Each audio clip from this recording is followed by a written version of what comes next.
Waouh, bah si la 790 Duke nous permet de rouler comme cette image, bah ouais, c'est plutôt prometteur. Bon, en tout cas, il faudrait être sûr que les pneus Maxxis qui l'équipe d'origine soient capables de tenir le grip. Sur l'image, manifestement, on est plutôt sur du pneu slick. Enfin bon, la voici la 790 Duke. On a envie de dire enfin, même si on l'a pas attendu si longtemps que ça, c'est qu'on était plutôt excités depuis le concept de l'année dernière, parce qu'on se doutait bien que le bicylindre en ligne de 799 cm3, elle promettre quelques belles prouesses. En tout cas, on l'espère. On aura l'occasion de vérifier ça prochainement. On constate que la moto, elle est relativement fidèle à ce qu'on a pu découvrir l'année dernière en concept et en autres photos. La vraie bonne surprise, c'est qu'elle est vraiment compacte, la moto. Elle est relativement petite, elle est très compacte, à l'entrejambe, ça c'est clair et net. Et puis il y a quand même un paquet d'équipements sur cette moto-là qui donc sera proposé pour un prix vraisemblablement calé autour des 9 500 €, peut-être un petit peu plus, mais de toute façon sous les 10 000 €. Et pour ce prix-là, on a une vraie dotation électronique, de l'anti-patinage, un quick shifter théoriquement up and down, vraiment pas mal de choses, un afficheur couleur TFT, du plus bel effet, parce que ça fonctionne bien, c'est la mode sur la Duke 790 n'y coupe pas et ça fonctionne bien. On constate que, encore une fois, elle est assemblée sur un treillis tubulaire en acier, et puis c'est du sérieux, un beau brossillon aluminium.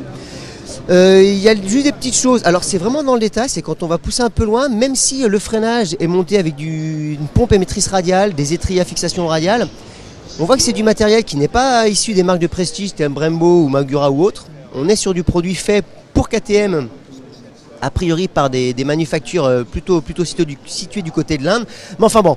Ça ressemble quand même à quelque chose, il n'y a pas de problème, ça devrait forcément fonctionner, on ne s'inquiète pas, hein. Chez KTM ils ont l'habitude de tester les motos en long, en large, en travers, comme ça, enfin bon bref, il ne faut pas les choses à moitié.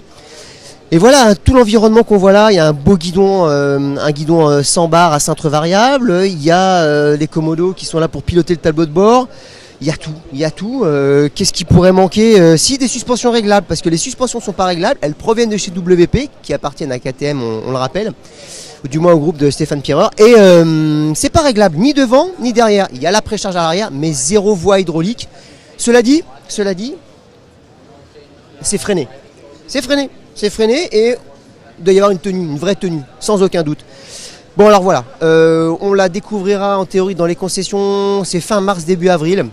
Si vous l'achetez, il faudra patienter jusque là. Nous on devrait l'essayer un peu avant. On espère l'essayer avant. Le plus vite possible sera le mieux parce qu'on a quand même envie de découvrir ce qu'elle a dans le ventre avec ses 105 chevaux, ce petit twin parallèle de 799 cm3, cette partie cycle intéressante, ce gabarit plutôt contenu. Il y a les pneus Maxxis, on ne sait pas, on verra, on vous le redira.